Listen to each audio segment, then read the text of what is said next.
joined here today by Glenn Gabe, who is joining us from the East Coast of the United States, and he is from G Squared Interactive.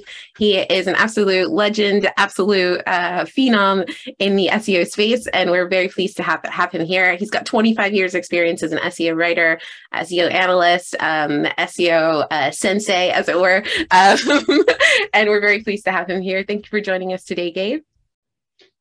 Yeah, thanks. It's great to be here. Really excited, especially given the timing that we have a broad core update rolling out, and we just had the helpful content update and probably a product reviews update. So this is very fitting. Yeah, it's super exciting, and we are joined by another absolute hero, SEO hero, Lily Ray, who is the Senior Director of SEO and the Head of Organic Research over at Amsiv Digital. She is going to talk to us about some of her research that she's done across SEO algorithms, and also about EAT, I'm sure, and about all of the ways that you can bring quality to your content on a sort of holistic scale. She's also an amazing TJ, and is dialing into us from Berlin this week. So thank you so much for joining us, Lily. Of course, thanks for having me. I'm excited to be here with you guys. It's absolutely fantastic. And finally, last but not least, we are also joined by our own Wix's own algorithm smith, who just loves to do deep dives on algorithms and how they all work. He's worked with SEMrush, he's worked with other tools. He is here at Wix and helps drive so much of our SEO innovation. It's Morty Oberstein. So thank you. So I'm super excited to have everyone here. We've got two Yankees fans. Lily, I'm not sure which team you support.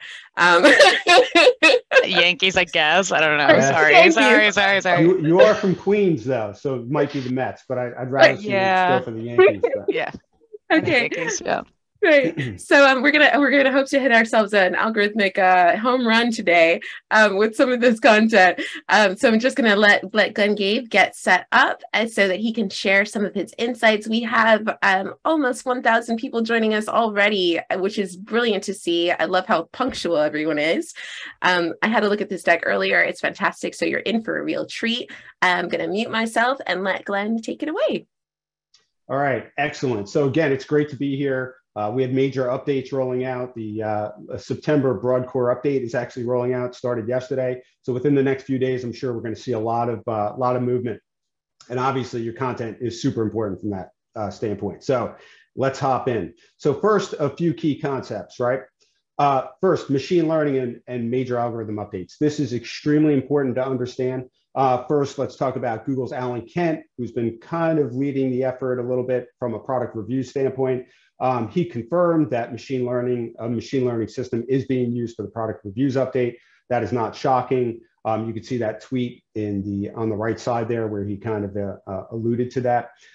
He also explained a lot more about machine learning in general and how it can be used on a recent podcast with Marie Haynes. So I definitely recommend checking that out. And we truly believe broad core updates are using machine learning as well, or multiple machine learning systems. And this is where Google could be sending many signals to a machine learning system, which determines weighting of factors and ultimately rankings. So as Bing put it, Fabrice Cannell, an engineer can't really go in and understand, the weighting of certain factors. The machine learning system is figuring it out. So the idea that you can tweak a handful of things and surge back is not what this is about.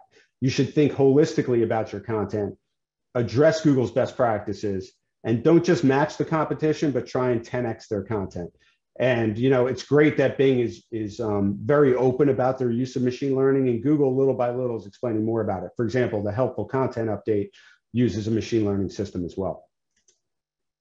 Okay, another important concept, site level quality algorithms. Yes, site level, not everything is at the URL level, which unfortunately has kind of spread throughout the industry a little bit over the past few years.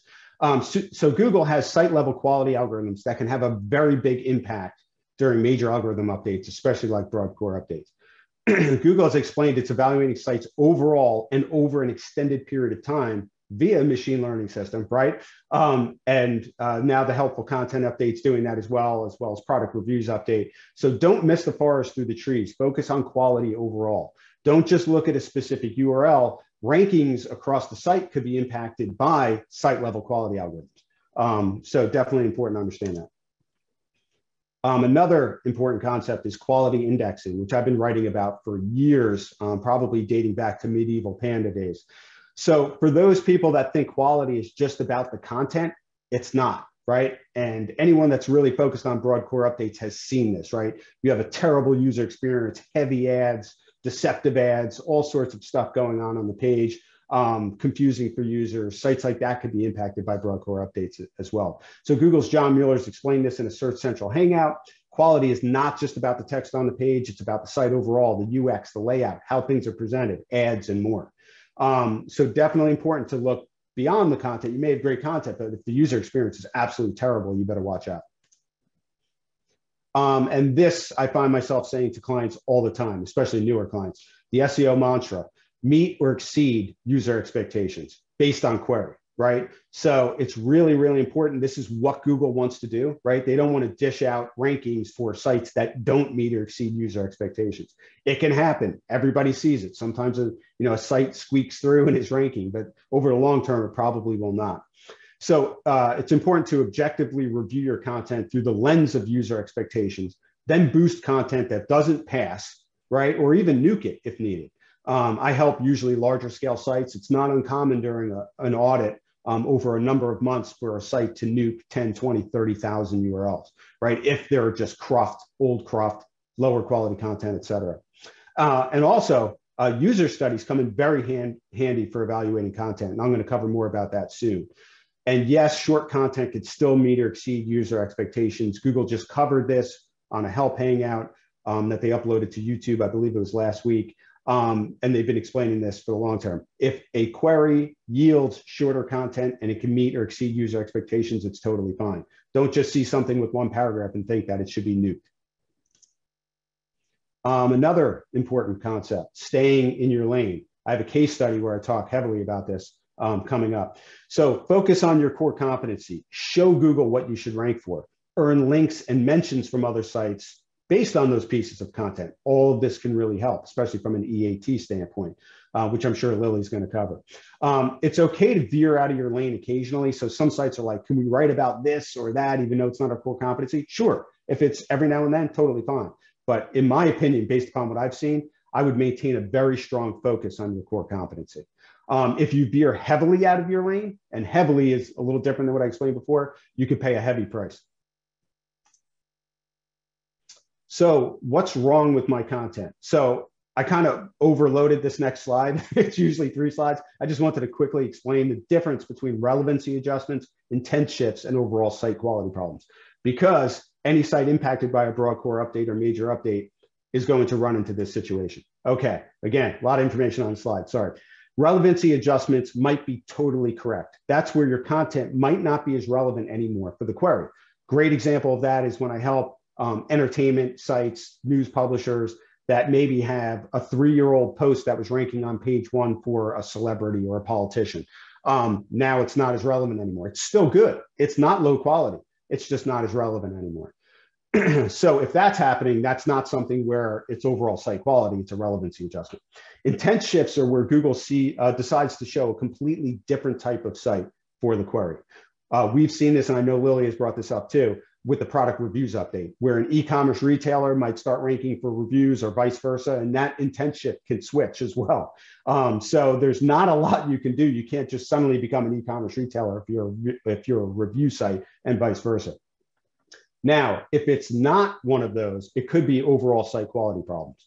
If it is, the good news is you can address those over time and usually recover eventually, but it takes significant work over the long term. It can take 6 months or longer, or even a year or more to see recovery.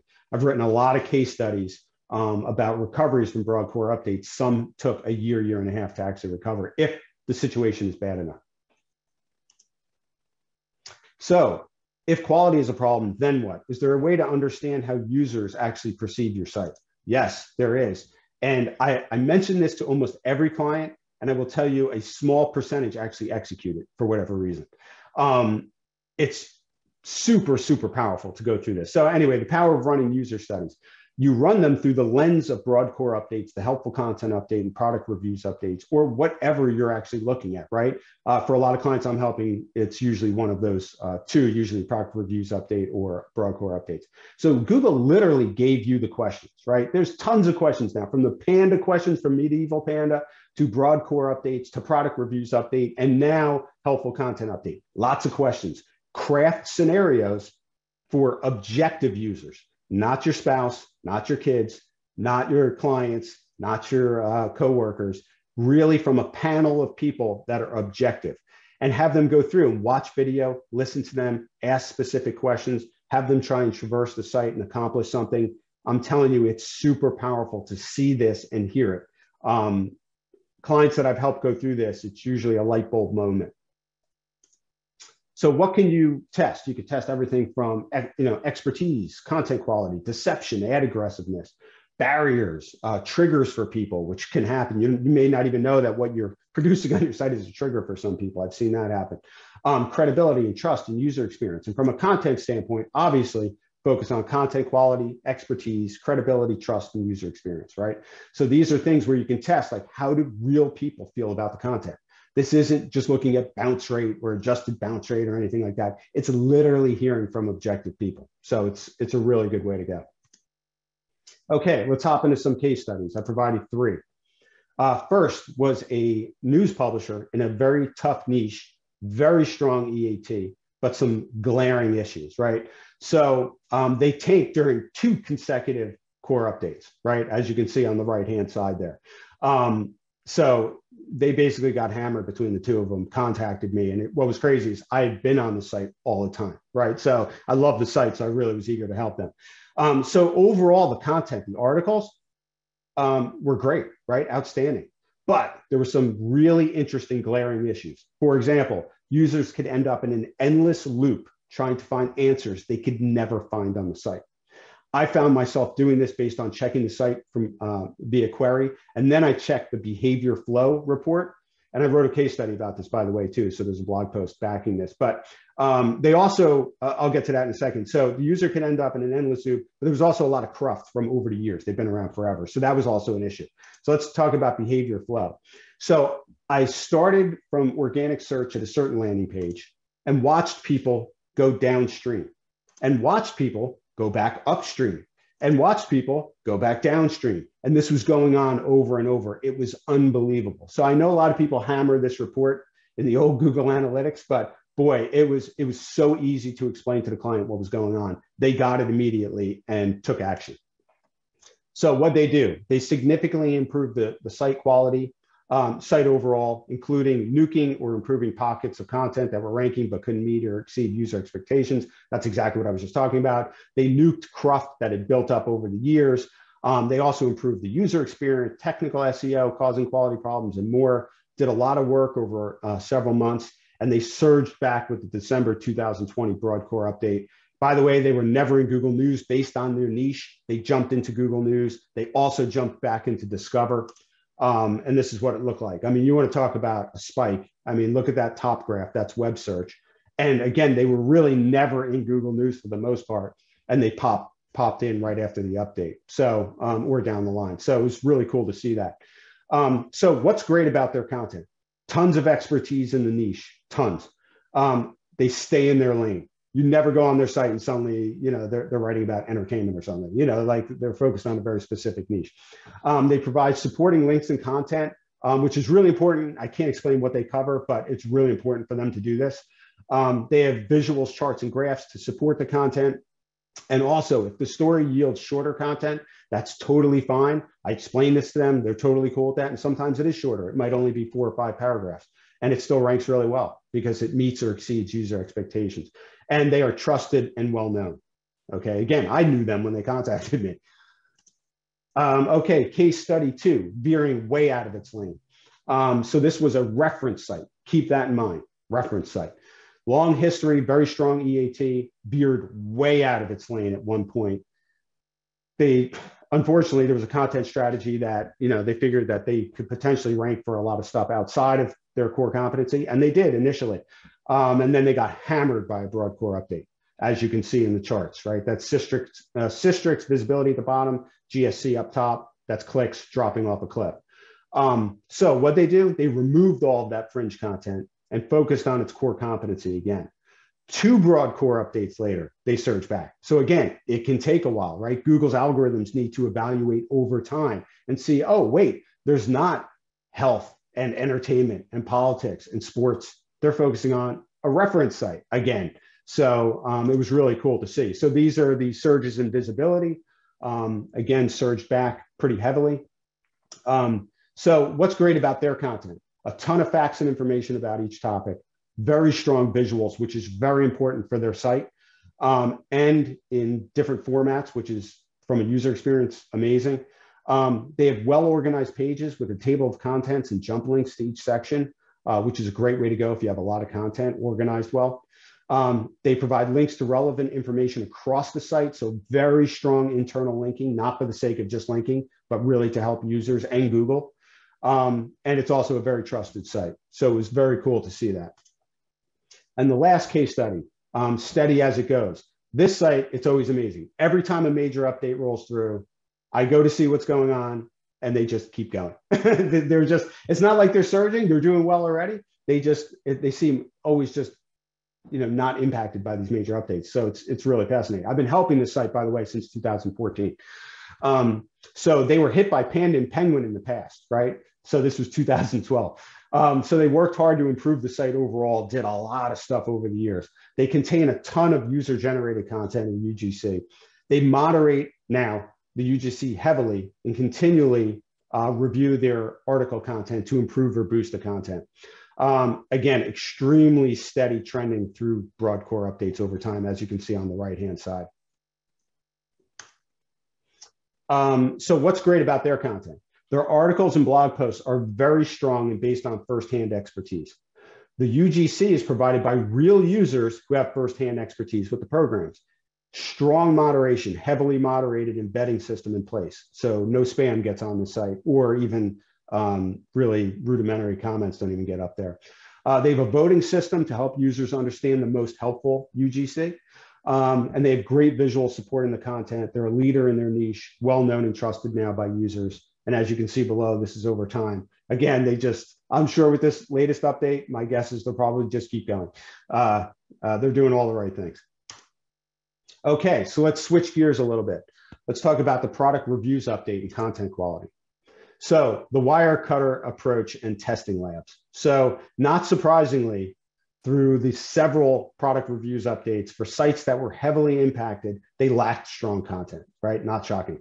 They often had an affiliate focus versus people focus, very low effort content trying to monetize, right? So they lacked firsthand expertise and experience, didn't provide pros and cons, lacked visual supporting the review, including photos, videos, and GIFs. And don't underestimate GIFs, they can be great. They often link to a single seller, mostly Amazon, and they just felt like quick and dirty reviews content. I've had so many review sites impacted by these updates reach out to me. And when I check a lot of them, unfortunately, you could check off almost every box here. So it's tough because they have a lot of work to do. So Wirecutter. So in my posts about the PRU, I often reference the Wirecutter approach to reviews content. They produce some of the best reviews on the web, super thorough, heavily tested in the lab. Reviews provide everything you need to know for the most part when looking to purchase a product. They've done this for years. They're owned by the New York Times now, but they ranked really well even before that. They have an incredible reputation, and it is a trusted site. And trust has come up several times in this presentation. So testing labs. There are others doing similar things from a testing lab situation. Good Housekeeping Institute also has a very, very in-depth lab. Right, you can check out all this stuff after the presentation. Very well testing lab, same deal. And now other smaller players are creating their own testing labs, which is really interesting, right? For example, a client of mine who surged, let's see, they surged during the first, dropped during the second, saw weird movement. Anyway, they basically are like, okay, we're going to just really try and figure this stuff out. So they created their own testing lab. And I'll tell you, those reviews are really, really good. So I expect testing labs to keep growing. Everybody can create one. Is it hard? Yep. Does it take a lot of time? Yep. But if you're focused on providing reviews, you should really consider creating your own testing lab. So the anatomy of a strong review, I'll just go down these bullets. So based on Wirecutter, right? Clear affiliate disclosure, make sure people know that you can make money off of them clicking your links. A table of contents with jump links, very helpful. Headings for each section, logically broken down categories, demonstrating firsthand use, unique and valuable insights, providing pros and cons, very strong visuals, unique visuals as well, original photos, videos, and GIFs, graphs and charts where needed, author details with a link to a bio, references and citations when needed. So really important when you go down, if you go to Wirecutter and you go down the reviews, you're going to see a lot of this. So if you're producing product reviews, I would definitely take a look. Okay, so now before we move on to Lily, let's cover some key points based on the presentation. So remember that Google's using machine learning for some major algorithm updates. Don't miss the forest for the trees. Focus on the site overall. There are site level quality algorithms at play. Again, those site level quality algorithms can have a big impact during broad core updates and other major algorithm updates. Focus on quality indexing, right? So Google's evaluating all content indexed when it's evaluating quality, not just specific URLs. Always look to meet or exceed user expectations based on query. Stay in your lane content-wise. If you veer out of your lane heavily, you can pay a price. Run user studies. Don't think it's great and not do it. Just do it. And I'm telling you, you'll have that light bulb moment probably. Use a Wirecutter approach to building reviews content. Check out their site. You won't be disappointed. Create a testing lab if reviews are important to you. It's very important moving forward. And build trust with your users. Become a well-known source for the topics you cover. So hopefully that this was helpful. And I look forward to your questions in the Q&A.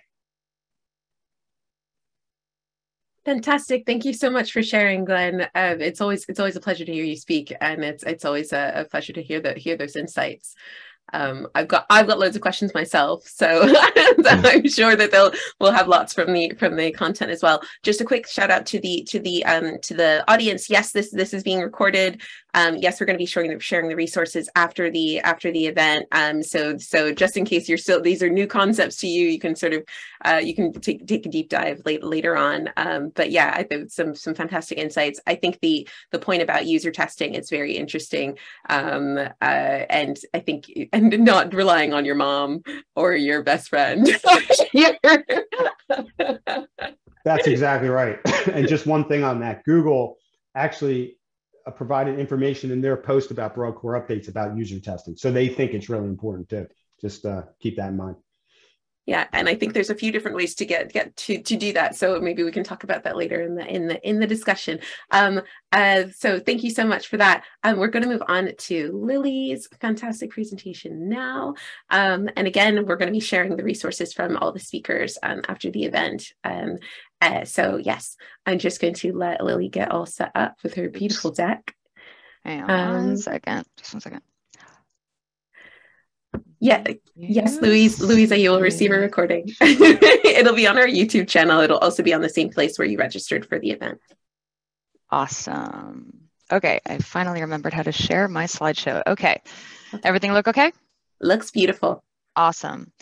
Well, thank you all so much for having me. Thank you, Glenn. That was so much excellent information, and I'm really excited to share some insights as well. I think there's definitely a lot of overlap between some of the concepts that we're going to be talking about today. So I'm Lily Ray, and I'm going to be talking about how to incorporate real expertise into your SEO strategy.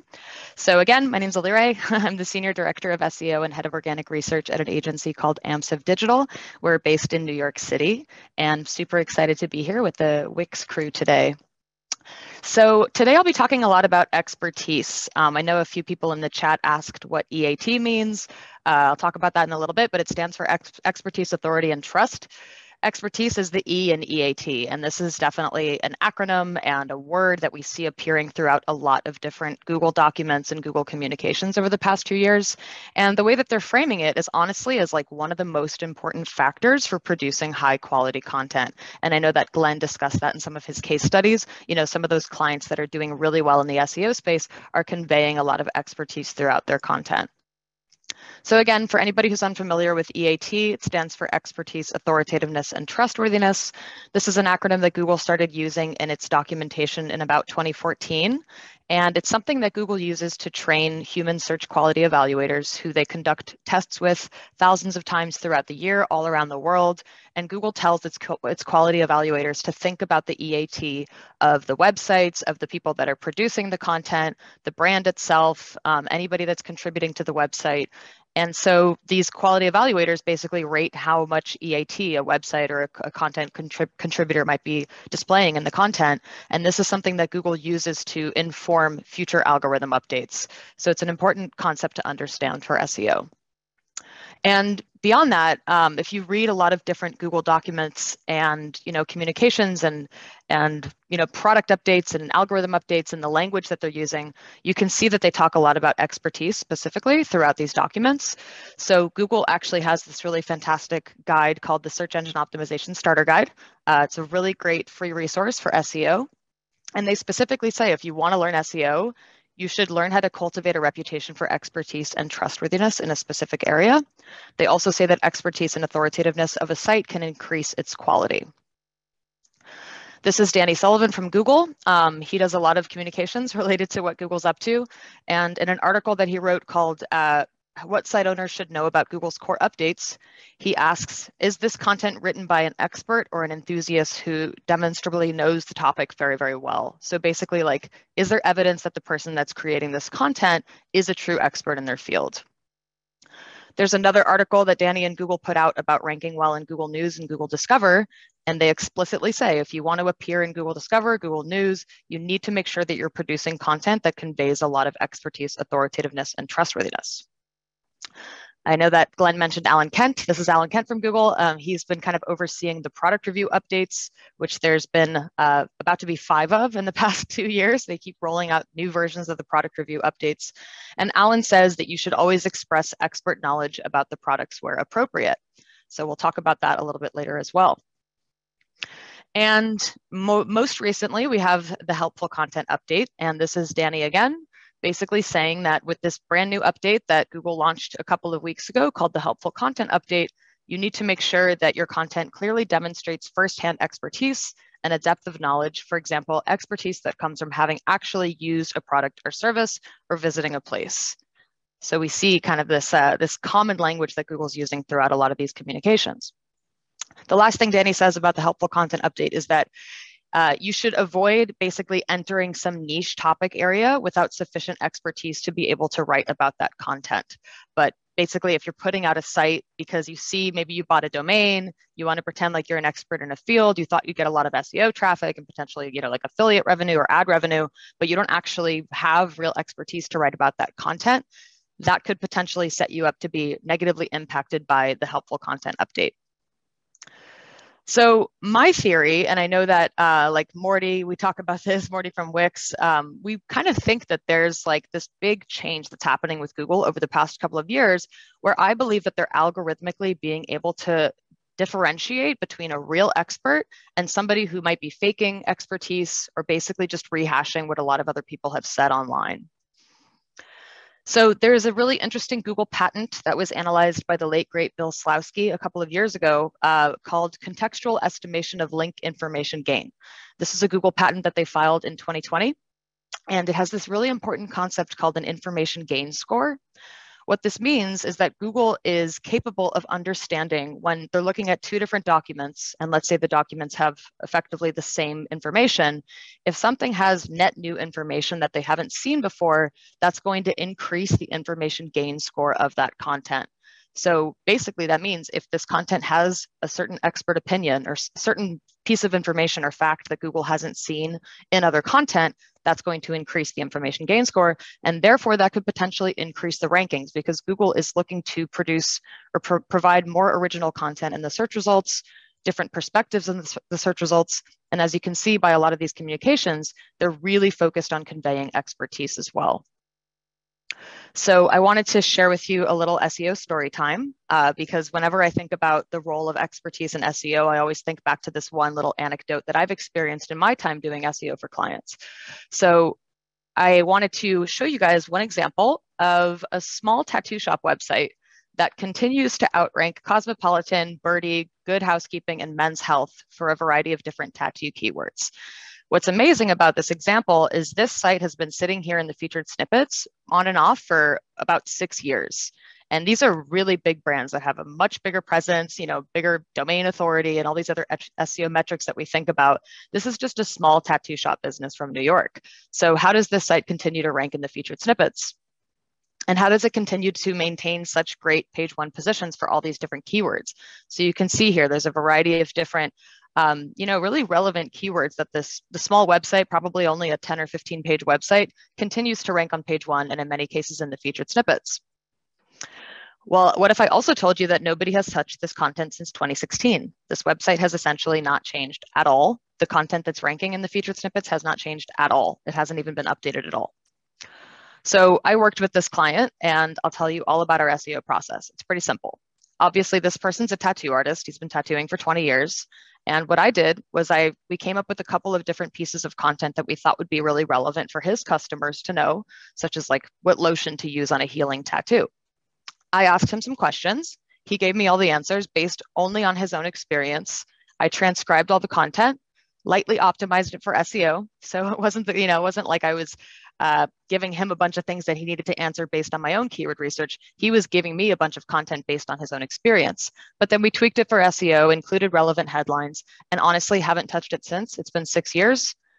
And my theory is that Google is capable of understanding, number one, this is an expert in their field. This is a website that's focused on tattooing. This is a person that's an expert in tattooing that we recognize online. That person and this website has a lot of EAT in the tattoo space. But beyond that, the content that he's creating demonstrates that he's a true expert in his field. And the content offers that unique expert perspective that we're not just seeing from a bunch of other publisher sites. We're honestly probably doing a lot of research from all the same resources. This person didn't look at any of those other resources. He's just providing his true expertise.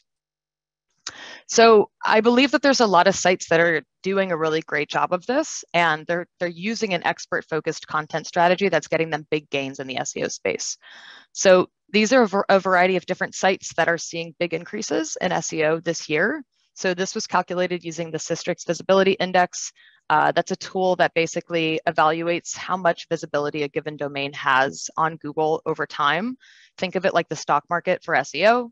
And you can see that all these sites have seen pretty substantial increases in Systrix visibility this year. This was calculated between January and September of this year. Now, I want to be clear, there's obviously many different factors that go into an SEO strategy. There could be all kinds of reasons why they're seeing increases. These sites are doing a lot of things right. It's not just about the expertise. They have, in many cases, great technical SEO. They have great PR, great backlinks, great brand recognition. All these things are, of course, contributing, but there's a lot of different ways that you can look through the content of these sites and see how they're leveraging real in-house expertise, or in some cases, reaching out to experts in their field to inform the content that they're creating. So LifeWire is a really interesting one. They have a lot of different product reviews, and what you can see is that they actually have a dedicated page on their site that describes LifeWire's experts. And they specifically say, to Glenn's point, we're careful to work with real experts in their field.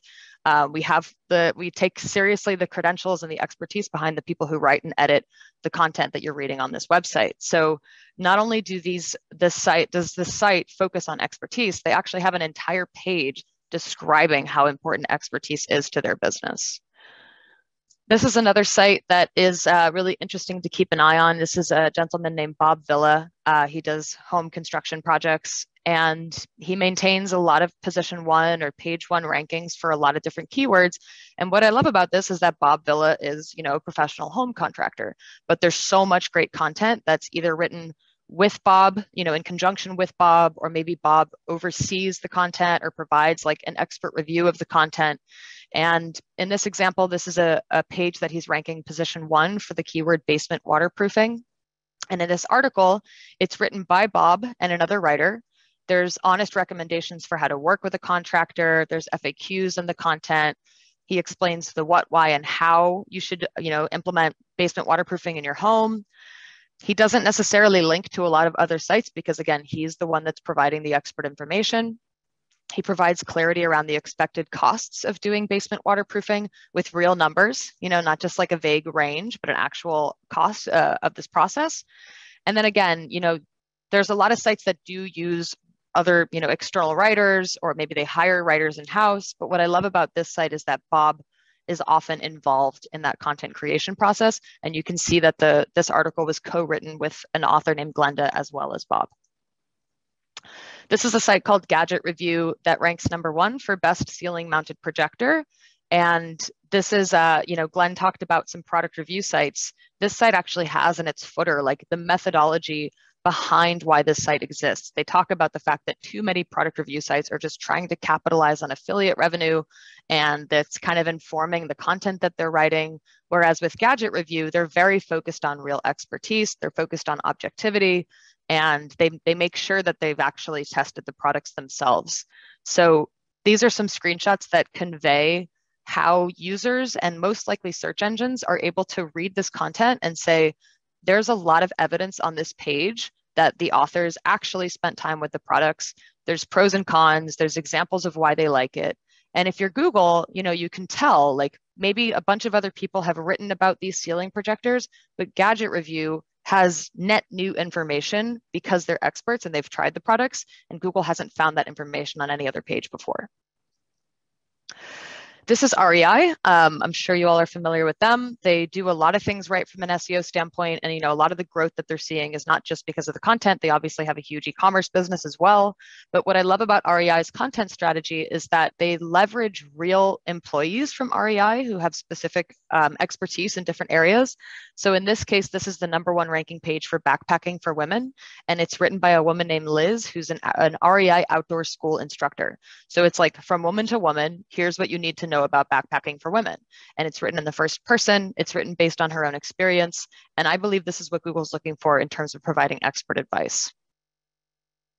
This is another site that I love to look at. It's called Smith's Pest Management, and it's an exterminator business that's based in California. They rank #1 for all these different how to get rid of pest queries, and they're growing a lot over time. You can see the SEO visibility of the site is increasing a lot over the past couple of years. This is a gentleman named Zachary Smith. He runs the business. He is an exterminator. He does pest control, and he's involved in the content creation process. You can see his author bio in the content on every page. He uses firsthand experience. They use actual photos that they've taken on the job. They're very empathetic with the reader. It's basically just real evidence that the company that's doing the work is the same company that's providing expert information.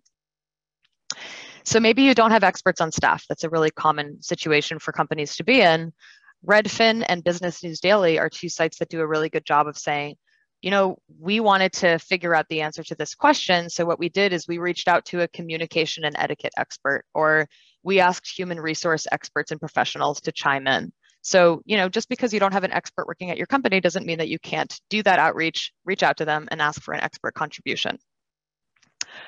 So really quick, I want to shift gears and talk a little bit about Google's helpful content update, because I do believe that this new update by Google is very aligned with this notion of EAT and the focus on expertise.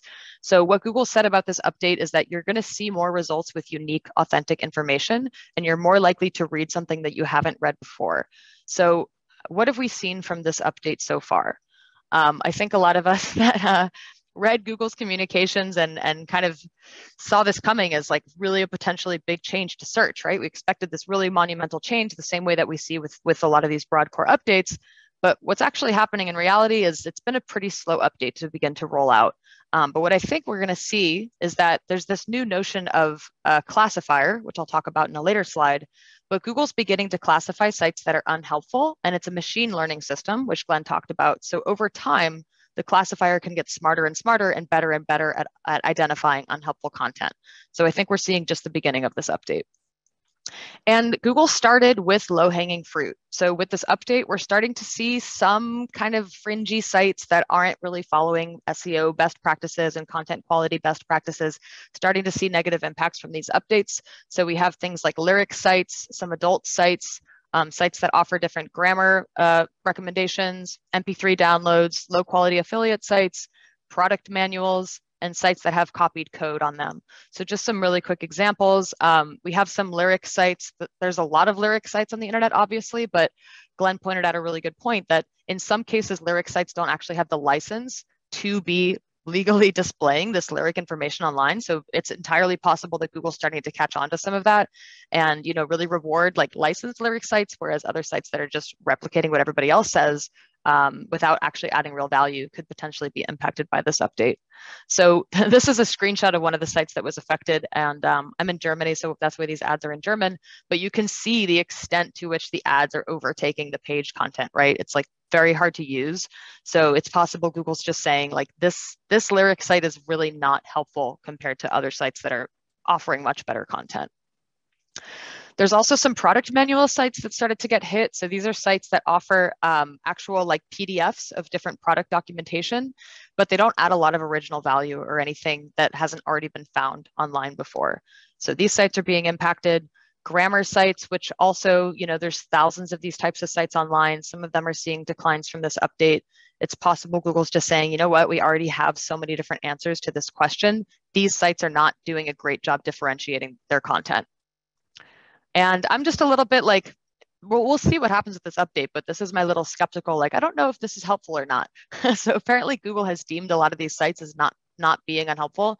But personally, I'm like, I don't know, this could be seen as helpful. So it'll be really interesting to see how this helpful content update classifier changes over time. And as I mentioned before, this classifier that Google's using is still learning. It's a machine learning process. It's going to get better and smarter over time. The frustrating part is we don't exactly know the extent to which that classifier is working in the algorithms. It's a little bit of a mystery for us. And really quick, the product review updates. I know Glenn talked about this a lot, but if you read the documentation related to what it takes to write good product reviews, they do talk about showing expert knowledge whenever possible, and also providing evidence of your own experience with the products. So they want you to actually show videos and pictures of yourself using the products whenever possible. These are two sites doing that really well. This is Clever Hiker as well as Switchback Travel. You can see that these are pictures of the actual women that are using the products that they're recommending in the article. So this is a really good example. Don't just use stock photography, take actual photos of yourself whenever possible. Product review updates have been really, really intense for a lot of different product review sites. This is an example of a product review site that was basically wiped off the map with one of these product review updates. There was supposed to be a new one maybe this week or next week, but Google just announced a core update yesterday, so we don't really know when that's going to be rolling out, but there is a new one coming. And Glenn talked about this as well, but basically there's like a bad and an okay and then a much better way to convey product reviews. This is bad. When you're just pulling in data from Amazon, you're not providing any unique insights, you're just putting affiliate links on the page, not great. Google does not like that. When you're saying, you know, we have an algorithm that we're using to take all the different information online and create our own scoring system, that's a little bit better, right? You're doing some work, but you haven't exactly tested the products. Better is to say, we've tested the products. You know, we have a product testing lab, like Glenn mentioned, and here's what we've actually found through our own product tests. So do this whenever possible. So quick tips for incorporating real expertise into your SEO strategy. Number one, as much as you can incorporate real experts into your content strategy, you should do that. So you can provide questionnaires to experts that help inform your content. You can transcribe expert audio and video interviews that they've already done, or even just asking experts to review the content and then using their names. Number two, make personal branding for experts part of your SEO strategy. So this is a site that's in Spanish, but what I love about this site is that they have an expert that contributes content to the site. That same expert, she's a doctor, she has a profile on the site. And then if you Google her name, you'll see that her profile on that site ranks really well for her name. So this site does this for all the different doctors that it has on the site. They're content contributors, they're experts, and you can tell them, we get to have a page on the internet that ranks number 1 or number 2 for your name, which the experts always love. And you can reach out for experts for content contributions when you don't have any experts at your company. So, you know, research credible experts in their field, make sure that they're the best person for the job, offer them maybe a link to their site or other publicity. And it turns out that experts really enjoy sharing their contributions. So I ran a quick Twitter survey this week asking for anybody that considers themselves an expert in the field, how would you respond if somebody reached out to you and said, hey, would you mind contributing to my article? Turns out 44% of people would happily contribute with no incentive. 22% would contribute with some type of incentive. So the vast majority of experts, basically 66% of experts, are happy to contribute. So always use that as part of your content strategy.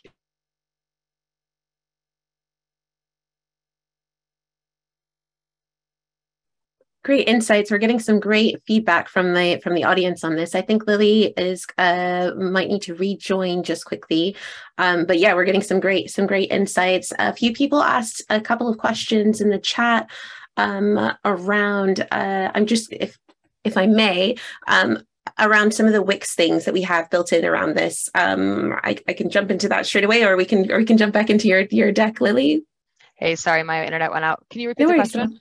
Oh no, I was gonna give a shout out to a few Wix things, because some people were saying, like, what do you do if you have a small budget? What do you, and I think that, you know, your example of the tattoo parlor was a really good example, because that doesn't. I think one of the great things about EAT is you don't need a massive budget to make some of these changes, and you can do them on Wix or on any platform. Yeah, absolutely. Like, you know, in both the example of the tattoo artist as well as the pest control guy, like that doesn't need to have a big budget. You just need some time with the expert. So sit down with them, think about what are the most important resources to have on your site. It only really needs to be like 5 of the most relevant questions people ask, and just work with them to create the content that stands the test of time. Absolutely. And I think one of the things that a lot of times, if you don't have a big budget, what you might have is time. so if you have the time to put in, then it can absolutely make a difference. Did we have more slides from you there, Lily? Was that your last slide? That was it. Okay, it was beautiful. We had some fantastic feedback on it. Morty, I don't know if you want to jump in. We're running out of time rapidly. Sure. So I'm going to jump in really quickly, and I know we're sensitive to time, so I will do it super quickly. Hi, I'm Morty Oberstein. I'm the head of SEO branding at Wix. And do a bunch of other stuff. We're kind of going to skip it, but we do actually, Crystal and I host a podcast called the SERPs Up Podcast. You can find it on the Wix SEO Learning Hub. And last week, we actually talked about Google algorithm updates. So if you're looking to learn more, check out the podcast episode. Okay, I'm done plugging. Let's get learning. I'll cut this a little bit short, but one of the things I want to talk about is kind of what Lily and Glenn talked about, is the approach is more important than anything. Your mindset of how you think about content and how you're analyzing the content after a core algorithm update is really important. So what I tend to do is look at, hey, you know, this page went up in the rankings, or it stayed the same and still ranking really well, versus pages that lost ranking, and thematically analyze what's missing in the content, what these pages could have done better. So really performing a thorough and holistic content analysis. And we can talk about this for a long time, but I want to be sensitive to the Q&A. So I want to run through 3 very quick lessons that I have seen over the years from Google's larger, broad core algorithm updates, meaning fundamental changes to the algorithm. Lesson number 1 is to be exact. Whenever you can, be exact. So core updates or Google algorithm updates are kind of like playing Operation. I don't know if you ever played Operation as a kid, but one small little touch and you set off the red buzzer. Algorithm updates are kind of like that. One small little problem can really set Google off, which is why it's really important to be specific. And I'm going to give you an example. So the keyword here is mild bipolar disorder. So really important, very sensitive keyword. And the top 3 lines, the green line, the pink line, and the light pink line, I guess, these are all URLs or web pages that stayed the same throughout the algorithm update. The purple line, lost ranking. And what I want to understand is, well, what happened with that purple line? Meaning, what happened with that web page that lost rankings? What was the problem with it? And I want to show you really quickly. So the Cleveland Clinic is one of the websites that stayed ranking among the top 3 results throughout the algorithm update.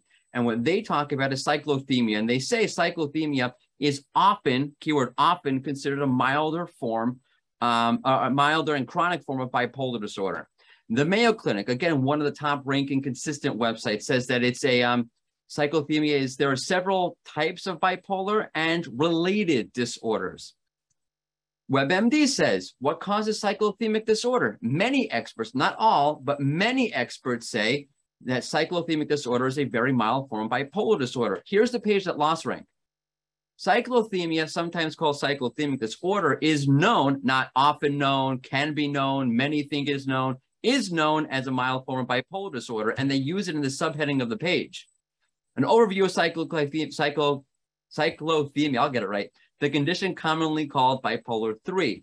That's a really big problem, because imagine you're somebody who's looking at this webpage and wondering, well, what should I do next in terms of mental health? And you're reading this page as saying that if you have these symptoms of cyclothemia, then you have bipolar disorder, when that's not necessarily the case.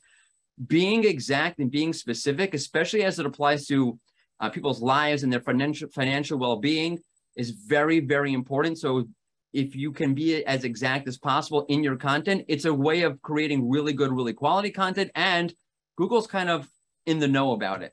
Moving on, watch your tone, which I tell my children all the time. So I'm going to go back to the September 2019 core update. I'll show you very quickly. We're looking at the keyword business term loan. What you're looking at here is a web page that lost ranking because of this update. And it did it because, well, they're selling a loan that can really mess with your financial life. And they're saying, well, a business term loan never goes out of style. We all love a classic, like it's trying to sell me a used car. It even talks about how I can use a term loan to finance my brother-in-law's wacky startup. This is not really the content you want when taking out millions of dollars of loans. Going to skip the slide for the sake of time. What happened was they sort of updated their content. They wrote the classic small business loan. This is the page as it is now. Still not the best, but they got rid of all the weird content about funding your brother-in-law's wacky startup, and they put really helpful, really useful informational content about what does a term loan mean, types of term loans. So instead of trying to sell, I'm just going to skip that. Instead of trying to sell or oversell content or via their content, they were being reasonable. They are being reasonable now. Google knows you need to make money. Google is fine with you making money on your website, but you should do that appropriately, and don't try to market a very problematic product if you don't get it right, like such as a term loan, as you're trying to market a used car. Market things appropriately. Be reasonable in how you go about your marketing language. Lesson number 3, teach, don't preach. And we're going to the product review update that Lily and Glenn spoke about. And we're looking at 2 different web pages. One web page gained rank, one page lost rank at the hand of the product review update. And the question is why? By the way, this is still a problem for these websites. Well, in the case of the site that won rankings, they're still winning rankings. And the site that lost rankings, guess what? They still are in the gutter. Well, they're on page 2, which is the equivalent, I guess. And the page that lost ranking, it's not like it's a bad page. It's got stuff on the page. It has a nice chart that goes through each of the products they're reviewing. In this case, they're reviewing camping air mattresses. It tells you the price. It tells you the warranty. Good information. It even goes through a nice little write-up around each product. They even give you a rubric of what they were looking for when they were evaluating the products, but they don't do this. And I'll explain to you what this is in a second. And this is from the page that won rankings. The page that lost rankings, when they go through their rubric of how we were evaluating these products, they wrote things like, oh, yes, we looked at comfort, but it kind of went on. They didn't really define, what does comfort mean? How do I know what is comfort if I'm looking for a mattress myself? The page that gained rankings did that. I'll just read it to you. For example, they write for comfort, some air mattresses have a soft top surface, which eliminates the needs for sheets or a sleeping bag. Others don't. So you'll need some type of insulation to stay warm. They're telling you when they looked at comfort, these were the specific things that they were looking for, which is really usable because now if I want to go to Walmart, I don't want to look at any of the products on the actual webpage anymore. I want to go to the store and buy one of these mattresses. I know what to look for. You actually taught me something that I can take and apply somewhere else. In teacher language, by the way, that's me teaching children, which is a scary thought. But in teacher language, we call it scaffolding. In other words, if I'm just telling you what, we looked at comfort, you may have a rubric around what you use to understand what comfort means, but you haven't brought me along. There's still gaps. I don't really understand that. But if you tell me, yes, we looked at comfort, and here's how we define comfort, you're filling in all those gaps. So by the end of the piece of content, I'm walking away fully understanding something that I can apply somewhere else. So if you're thinking, how do I create content that Google's going to like? I would think about it as creating scaffolded content that really walks the user through the concepts that you're trying to teach them without leaving any gaps. And I don't want to leave any gap by forgetting about the Q&A. So I'm going to end here. Thank you. Thank you so much, Morty. Always a pleasure, and yeah, some great insights about making good content and about comparing the SERP and comparing the different results that you see and comparing content to figure out what to do next. So yes, thank you all. We've had lots of questions. The audience has been really engaged. So thanks everyone for sticking around and for asking some questions. Let's jump right into it. Just a quick question for Gabe. You talked a lot about user studies. Can you give us an example of a way that somebody can get started with user studies if they've never done it before, or maybe that someone might be able to get started with it if they don't have like a big budget or that sort of thing?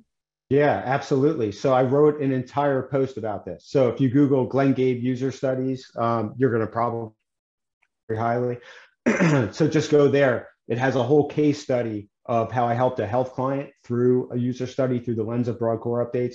I list on there various services you can use and everything like that. So it's probably best just to go through that post because it's pretty in depth. But it definitely do it. A lot of people, again, look at it and they're like, oh, it sounds cool, and they never do it. But definitely go through that and just try it out. Yeah, and I think that's really important because Google is trying to make sure that the content is good for users. So they can see a lot of indicators to show that through all of their algorithms. And if you've got real users giving you that insight, it's really valuable. So yeah, cool. And you mentioned a broad core update. Somebody asked what that is, and I can just summarize quickly. That's sort of Glenn's like, that's a big question.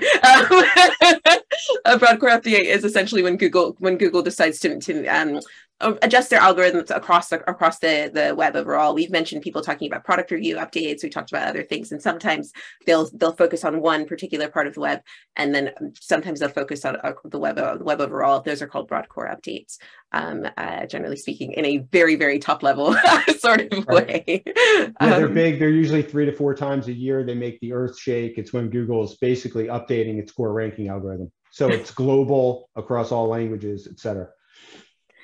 Fantastic. And then we also talked about lots of things from Lily. One of the things that someone was saying was, how does Google know whether or not someone was an expert? They were saying, Google's they're just taking these people's word for it. Is that what's going on? Or how do they know that someone is an expert on their website or using external information?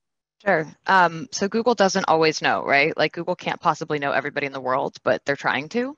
And they have something called the Knowledge Graph, which is 500 billion facts about 5 million entities or something like that. I should definitely memorize that statistic. But basically, they're trying to understand most of the recognizable people in the world. So when you get to a certain point of credibility, Google actually has an entity for you in the knowledge graph. If you Google a person's name, you can see on the right sidebar or at the top of the page, they know who that person is. They know that they're an expert in their field, and they can make connections between who's writing this content. For example, when Glenn writes content, sometimes they might highlight his name as an author in something like Google Discover. So there's a lot of different examples of how Google's using real authorship and trying to get to know who all the real experts are. And I just want to mention something because a lot of people are chatting here. When I mentioned websites that have been dinged because they have copied code, I did not mean CMS platforms like Wix. Wix is fine. I mean sites that are literally copy pasting code, like Stack Exchange, where they're just like basically plagiarizing other sites. So you're fine if you're using Wix. You're all good. All good. All fantastic. Thank you. And Morty, you talked about a lot about different quality of content. And is there a way is there a sort of litmus test that you use when you're trying to evaluate whether or not a piece of content is decent or not? Yeah, and it's very similar to what Glenn and Lily talked about. I call it the brand sniff test. So think like a brand marketer for a second. So if you're a brand marketer, what you tend to do is you'll look at something, you'll think of all the latent signals that it's sending. Is it the right tone? Is it sending off the right quality signals? Like your brain is basically AI in steroids. So when you look at something, you're making a million snap judgments in like 0.3 seconds. Kind of think of your content like that. If you're a fresh user coming to the page, what latent signals is the page sending? Does the format look right? Is it structured well? Is the tone right? Is it graphically appeasing? And if you take a look at those latent, more subtle signals, and you walk away saying, this looks like a great page, then it's probably going to be a great page for Google as well. Obviously, you need to dive a little bit deeper, but that's my general litmus test.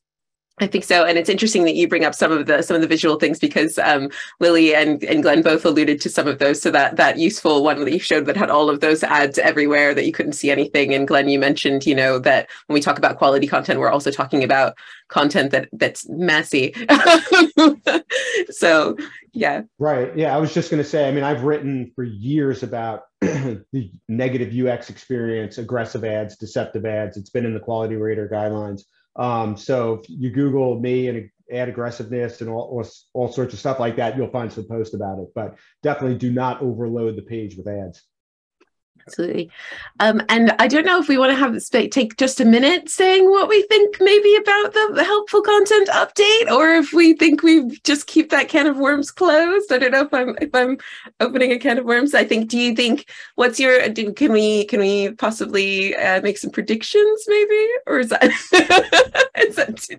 that's turned too far? I think it'd be interesting to see how it all plays out. There's a lot of different tools that Google are using for the helpful content update. So I mean, the biggest thing, and I actually pinged Danny Sullivan on Twitter about this, but since it's continually running, if they juice it up, change it, enhance it, whatever, you'll never know that you're impacted by that. That's a huge problem. So I asked Danny, I said, if you do that, can you let us know? And he said, if it's significantly updated, then they'll try and let us know. So if not, 4 months from now, a site could tank. It could be the helpful content update. You would have no idea, literally no idea. So, I mean, that's the only thing. You got to just hope that they actually communicate that. It's part of what makes it hard that running another algorithm update right now, right after the helpful content, and implying that it's very possible that the helpful content update is going to be, for lack of a better word, boosted by the release of the core update. So which is responsible for the ranking shift? Yeah, actually, Danny replied to my tweet about that. That's actually not the case. Oh, is it? So, yeah, I mean, based on his response last week, it sounded like broad core that's what the tweet seemed to be saying. Would take that signal and actually use it as another signal for broad core updates. That's not the case. They're separate. What he was saying is the combo of the two could impact you, and that would be more extreme. Yeah, I know. I was with you, and that's what I thought, but that's not the case, unfortunately.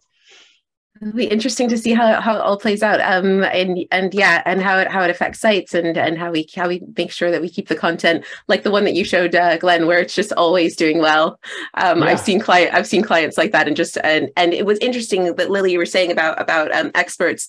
It was a lawyer site, and they just wrote the content. I never did anything like I did, like you were saying, light SEO, make sure they've got headings, bullets, and blah blah blah. But I didn't go over it too deeply, and I just set up all the structure, and they always do well because they always just write the content based on what their clients ask them, and that's that sort of thing. So it's very interesting to see that. Yep.